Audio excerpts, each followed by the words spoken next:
देखिए, कई बार कहा जाता है नाम में क्या रखा है, लेकिन नाम में बहुत कुछ रखा होता है। नाम आपको डिग्निफाइड करता है, नाम आपको जस्टिफाइड करता है और आपकी एक आइडेंटिटी के बारे में बताता है। ऐसे ही हम बात करने वाली है अंडमान एंड निकोबार के बारे में। क्या आप सभी को पता है कि अंडमान निकोबार जिसकी राजधानी पोर्ट ब्लेयर है, आखिर इसका मतलब क्या है? पोर्ट ब्लेयर है क्या? क्या इसका तात्पर्य है? क्या इसका मीनिंग निकलता है? और हम इसको पोर्ट ब्लेयर बोलते क्यों हैं? लेकिन ये सारी चीजें हमने और आपने जरूर ध्यान नहीं दी होंगी, लेकिन गवर्नमेंट का इन सारी चीजों पर बाकायदा ध्यान रहता है जब बात आती है कॉलोनियल माइंडसेट को दूर करने की। और इसी बात को ध्यान में रखते हुए हमारी एग्जिस्टिंग गवर्नमेंट ने पोर्ट ब्लेयर का नाम यहां पर चेंज कर दिया है और इसे श्री विजयपुरम नाम दे दिया गया है, जो कहीं ना कहीं इसके रिच हेरिटेज, रिच कल्चर और इतिहास के बारे में जानकारी देता है। तो जैसा मैंने कहा था आपको कि नाम में क्या रखा है, जी हाँ, नाम में बहुत कुछ रखा है। So hello everyone, I Pragya Pandey welcome you all to the online platform of Rau's Academy. और आज हम बात करने वाले हैं गवर्नमेंट ऑफ इंडिया के उस डिसीजन के लिए जो बहुत समय से पेंडिंग था और जो शायद बहुत समय पहले हो जाना चाहिए था। देखिए, यहां पर आप एक मैप देख पा रहे होंगे मेरे बाजू में, ये है Andaman and Nicobar islands, Andaman and Nicobar द्वीप समूह की हम बात कर रहे हैं। और यहाँ की जो राजधानी है साउथ अंडमान में, आप यहाँ पर देख सकते हैं पोर्ट ब्लेयर बना हुआ है। मैंने फिर से आपको बोला कि प्रॉब्लम ये है कि आखिर पोर्ट ब्लेयर है क्या, ये सबसे बड़ा क्वेश्चन आ जाता है।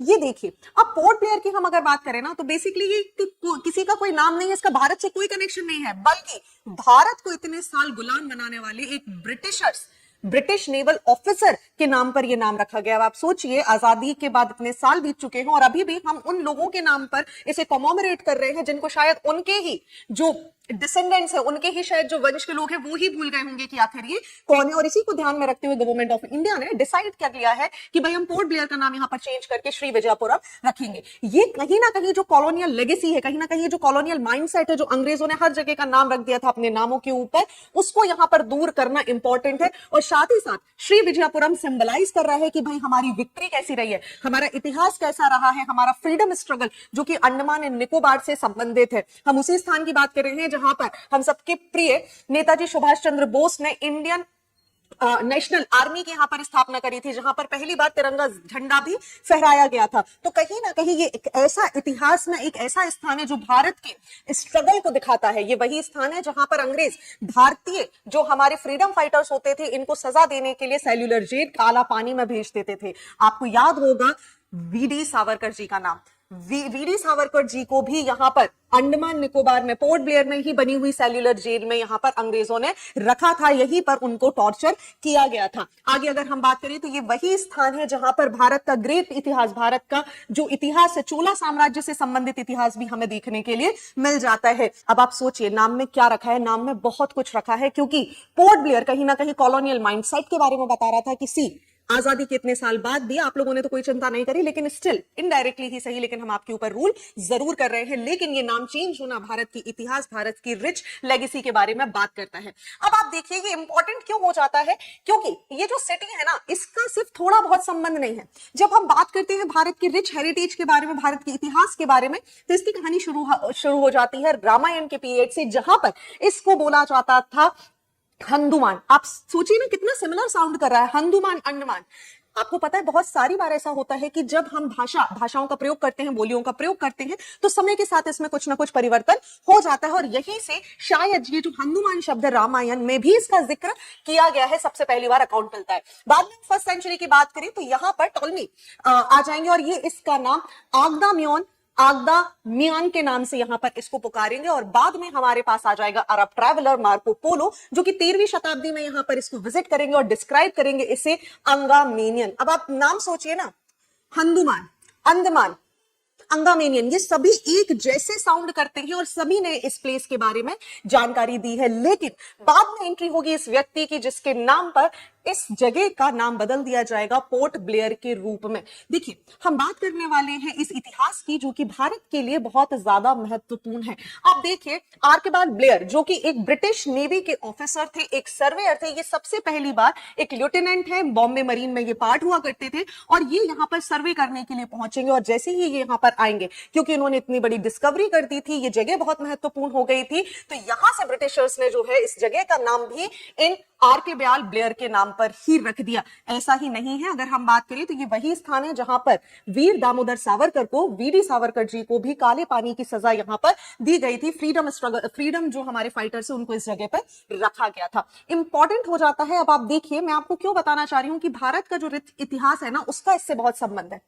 अब जब अंडमान एंड निकोबार की बात करते हैं तो हमें यहाँ पर बहुत सारी ट्राइब्स देखने के लिए मिलती हैं। अगर हम एक एंशिएंट हिस्ट्री के हिसाब से भी बात करने की कोशिश करें, रामायण वाले कॉन्टेक्स्ट को हटा दें, टॉलमी के कॉन्टेक्स्ट को हटा दें और मार्को पोलो के अकाउंट को भी अगर हम हटा दें, इसके अलावा भी भारत का एक बहुत समृद्ध इतिहास हमें देखने मिलता है कि 1001 से 1100 तक में यहाँ पर एक श्री विजय एम्पायर था, जो कि Malaya peninsula, Malaya ethnic group का एम्पायर कहा जाता है। और इसी के नाम पर आप देखिए, इसे कॉमोमरेट करते हुए श्री विजयपुरम इसका नाम रखा गया है।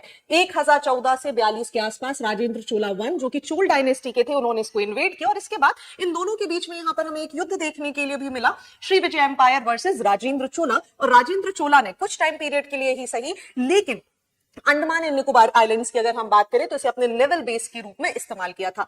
बात आ जाती है मॉडर्न हिस्ट्री की, और मॉडर्न हिस्ट्री के साथ ही डेनिश ईस्ट इंडिया कंपनी की एंट्री होगी, लेकिन 1755 में ये एंटर करेंगे निकोबार आइलैंड्स में, लेकिन मलेरिया की मार ये सह नहीं पाएंगे और इन्हें जाना पड़ेगा। Similarly British East India company आई तो थी इसको एक्सप्लॉइट करने के लिए, रिसोर्सेज को, लेकिन यहाँ की डेमोग्राफी, यहाँ का क्लाइमेट इनको सूट नहीं कर पाया। अगेन मलेरिया की मार की वजह से ये वापस चले गए। लेकिन अब आप इनकी ब्रूटैलिटी देखिए।